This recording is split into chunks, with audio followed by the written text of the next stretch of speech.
How can something so perfect, something so impeccable, something so immaculate, so flawless, be a sin?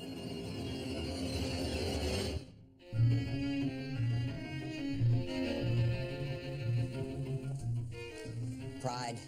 So easy to see in others, yet so difficult to truly recognize in oneself. And while some may think that I'm exceptionally guilty of this sin, when it comes to pride, I'm really just a beginner. Yes, pride has been the downfall of many men. Napoleon, with his ill-fated march on Russia. Custer, with his doomed charge on Little Bighorn. And of course, the most prideful ruler, Julius Caesar, who believed himself to be so loved and so adored that he couldn't fathom that his best friend would stab him in the back. But hey, what's a little death, as long as you look good dying? While it's true pride has impeded the success of so many, for others, they still believe it's their biggest asset.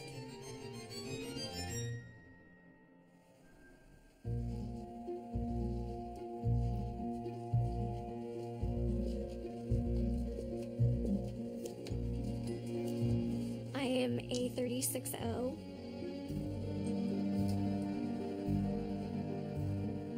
I act in porn. In the big bust world, I am considered a legend. Elizabeth Starr became, known for these large boobs.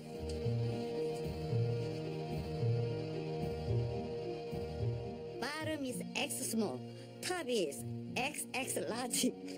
So nice. She's Elizabeth Starr, and she has breasts. My breasts complete who I really am from the inside out.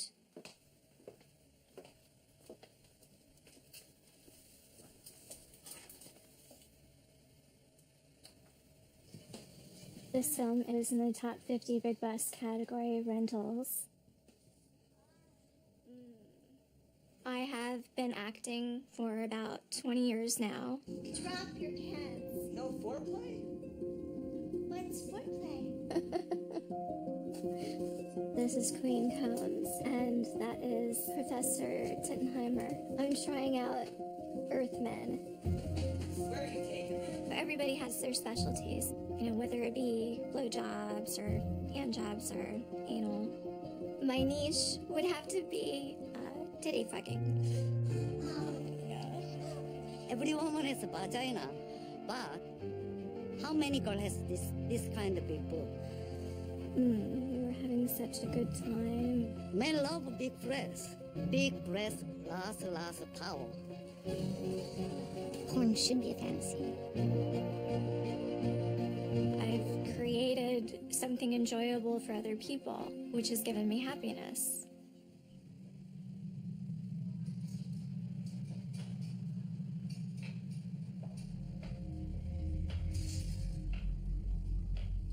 I was an E, F cup, and I wanted to go bigger. Allison, how are you? Good, how are you doing? Good. The doctor will see you in about 15 minutes. When I've had my breasts enlarged, I had the polypropylene string implant procedure. Polypropylene or a string implant is a yarn-like substance being placed in a pocket in the breast. The string is an irritant, and it will cause the body to make serum. And the breast will continue to grow, and grow, and grow, and grow, and grow uncontrollably.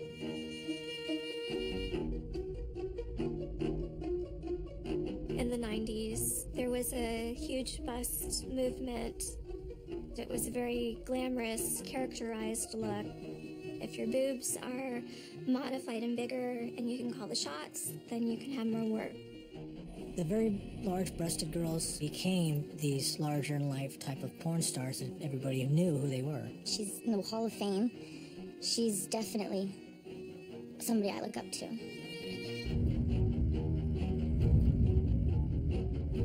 I started my own porn company. And I shoot big busts. And I do it well. And I was pushing out 50, 60, 70,000 units of product a month.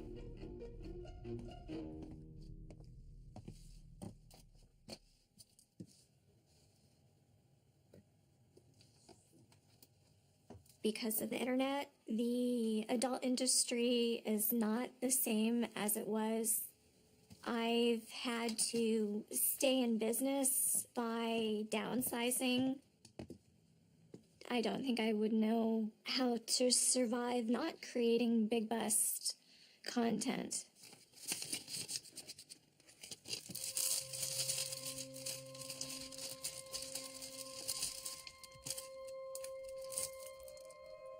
My mom owns a porn company, and I've tried to help her out through the years, and that's not really normal in most people's eyes, but I've been around it, my whole life.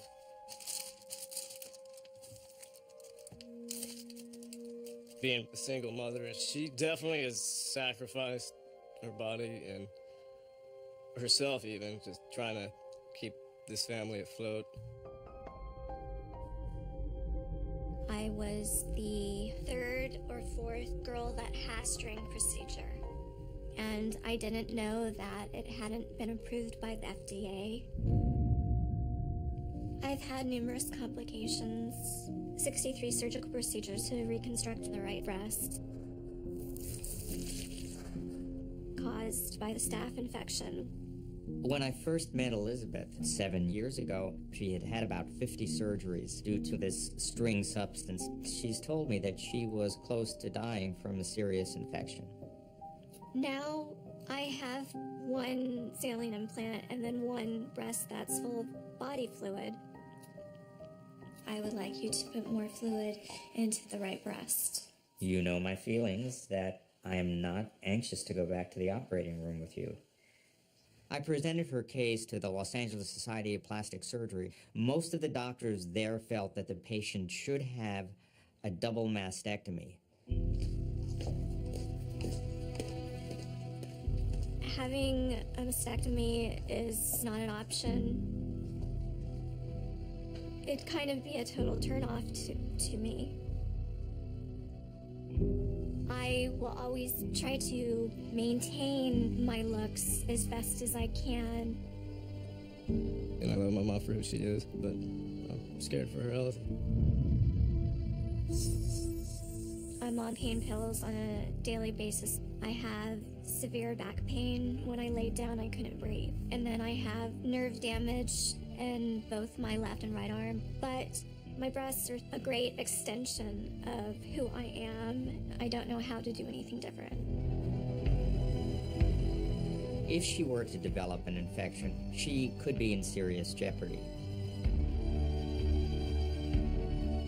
You have to have money.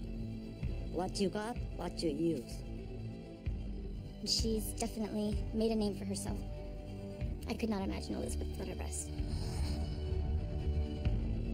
I've almost lost my life over it, but I've also capitalized on it as well. I'm 45, and I'm proud of the way that I look. So I'm gonna give it a last kick in the mud with my acting. That's what the average person would want in their life. Just to be happy with their career.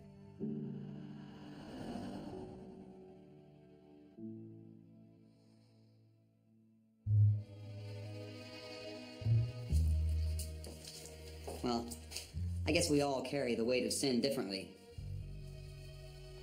For some of us, living within the bodies God gave us, it's never enough.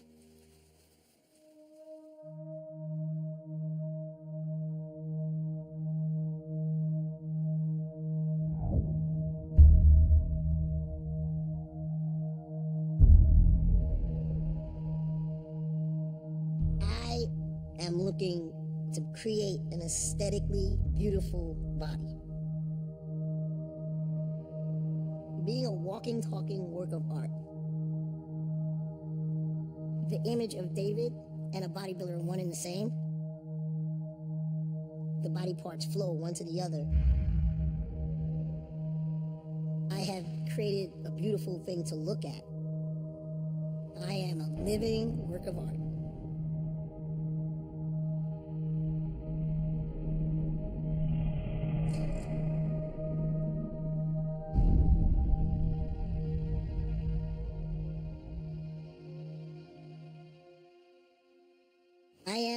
very vain, definitely. I don't see that there's anything wrong with vanity. Having a healthy sense of pride about how one carries themselves. Constantly stroking your own ego. And loving how I look. All I wanted to do was train to look good naked.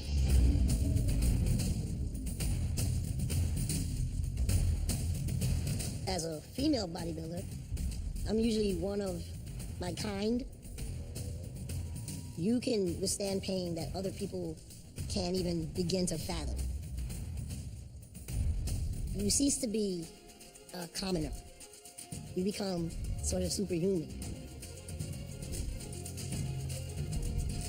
This must be what Superman must feel like.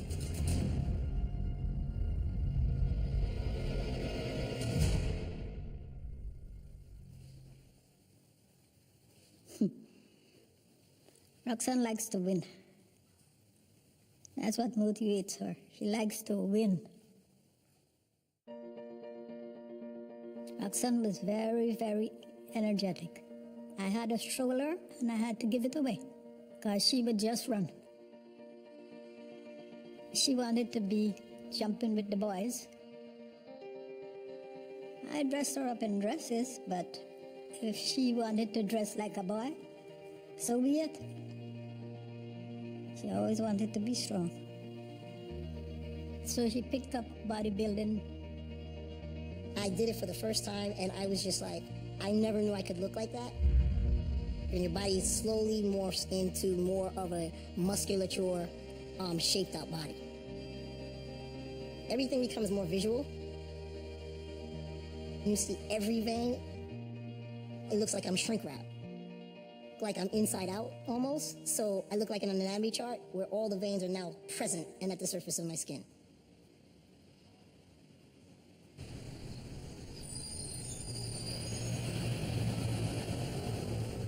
Yeah, people will stop and stare. I've actually stopped traffic once or twice. I had a woman actually staring at me from across the street. She was staring at me so hard that she didn't realize she was about to walk into a light pole. And when she found out it was too late because she'd already hit it, and you heard it across the street. I think, all told, I am very androgynous. We're all made up of both feminine and masculine sides. Every last one of us. When I'm in the other world, the real world, I'm walking amongst women who are looking at me at times as though I am not one of them. I'm certainly one of them. I have been single for a very long time. You really want to have somebody to appreciate your effort.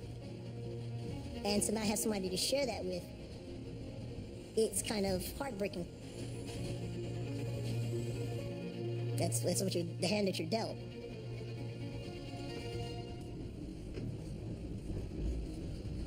The ideal body comes with a lot of, falls. There's a lot of failures.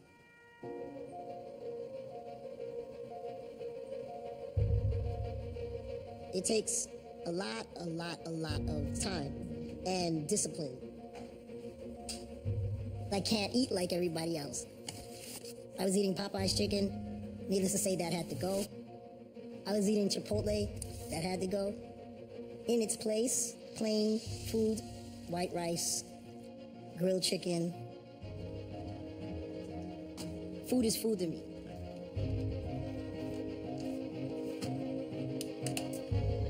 When I practice a routine, I practice it everywhere. I'm practicing it at home. It's in my head while I'm waiting for a train. I'm hyper-focused, insanely focused. If I had to choose for her, I don't think I would choose that. She's now 49 years old. I don't know what she's gonna do when the time comes for her to stop.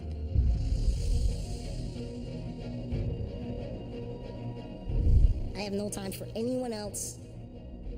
My conversation is limited. I am focused on what I have to do. It sounds pretty cut and dry or very cold and calculated, but in order to do it well, I have to be focused on what I'm doing. I have a goal to accomplish.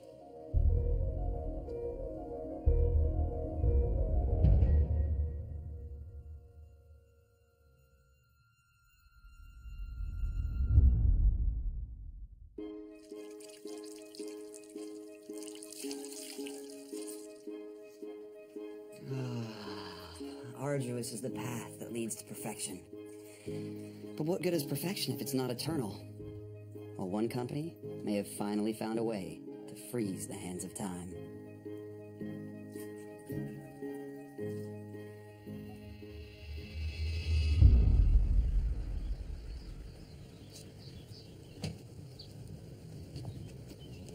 I'm 51 years old.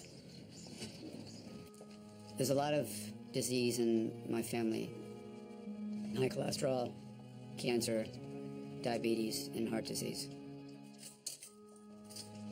So this is the patient care bay, where we expect patients are going to be staying for several decades at least, perhaps longer, we don't really know. So currently we have 122 patients in here. We're born with the knowledge that we're going to die someday, but I'm here because it's definitely worth extending the life that I have.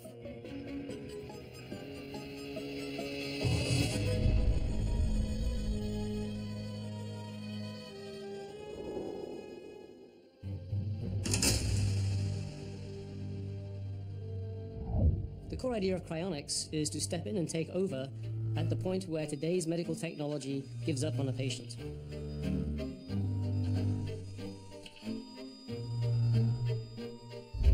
Clinical death doesn't mean that they're biologically dead, doesn't mean their brain is dead, it doesn't even mean they couldn't be revived.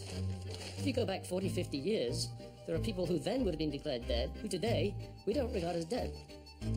We're prepared at any time to receive patients.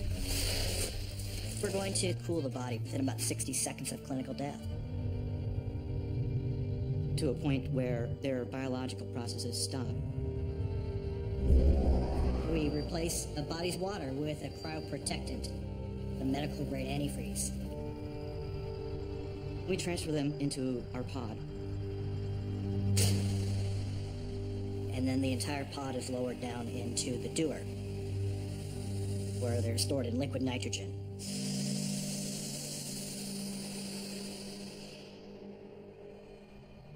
We're talking about extremely low temperatures where there's no biological activity whatsoever. So it doesn't matter whether you wait a year or a century or 2 centuries, you're going to be in the same condition when you come out as you went in. And think about a century or more of biomedical progress. We're already starting to regenerate organs, regrow body parts. At some point, it seems entirely feasible that we'll be able to repair whatever caused that fatal damage, and we'll bring them back as a young, healthy, vibrant person. In contrast to the whole body pod, we also have neuropods. For those people that are just donating their brain, the neuropreservation, the cephalon. The head is separated from the body.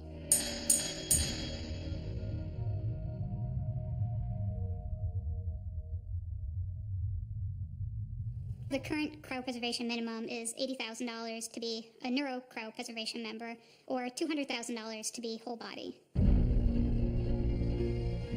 I don't feel guilty at all investing the dollars into doing something that could extend my life. Some critics have said that cryonics and people in cryonics are trying to play God. I don't buy into that at all. What we do every day in medicine is the same thing. There's a huge amount of knowledge and strengths and passions that are lost every time a person dies needlessly. Life in all its forms is very precious and valuable. My life is valuable, and it's really just a shame to throw that away for no good reason. I don't see why I should let nature arbitrarily decide when I end. So there's no reason why we can't change that. And screw nature and genetics.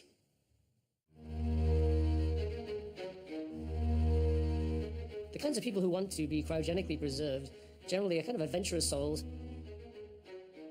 We are pioneers. We think our lives are worth living. We think we do have a value. and that value of that life can continue in the future. I don't know if cryonics will be successful, but it is definitely a science that's worth pursuing, going after, and trying, and maybe someday we'll actually succeed in making it work.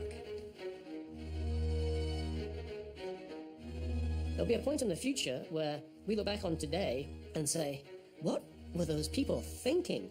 They threw people in the ground to be eaten by worms and bacteria, or they shoved them in an oven to be incinerated. Were they crazy? They could have had them cryogenically preserved. It's recognizing the irreplaceable value that is yourself and making arrangements to keep that value going in the future.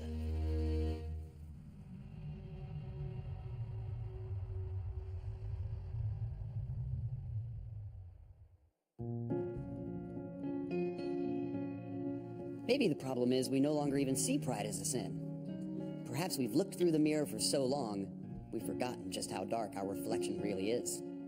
But then again, who am I to judge? Hey, don't worry. You look perfect. Until next time.